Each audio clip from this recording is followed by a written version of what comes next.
ಬೈಕಿಗೆ BMTC bus ಡಿಕ್ಕಿಯಾಗಿ ಸವಾರ ಸಾವನ್ನಪ್ಪಿದ್ದಾರೆ. ನೆಲಮಂಗಲ ಬಳಿ ಕೊಪ್ಪೆಮಳದಲ್ಲಿ ನಡೆದಿರುವಂತಹ ಘಟನೆ ಇದು. ವಾಟರ್ಮ್ಯಾನ್ ಬಸವರಾಜ್ 56 ವರ್ಷ ಇವರು ಸಾವನ್ನಪ್ಪಿದ್ದಾರೆ.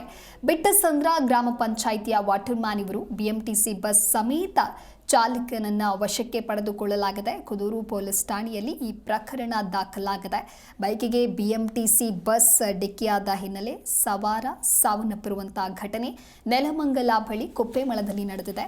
ಬಿಎಂಟಿಸಿ ಬಸ್ ಸಮೇತ ಸದ್ಯ ಚಾಲಕನನ್ನ ವಶಕ್ಕೆ ಪಡೆದುಕೊಳ್ಳಲಾಗಿದೆ. ಕುದೂರು ಪೊಲೀಸ್ ಠಾಣೆಯಲ್ಲಿ ಈ ಪ್ರಕರಣ ದಾಖಲಾಗಿದೆ.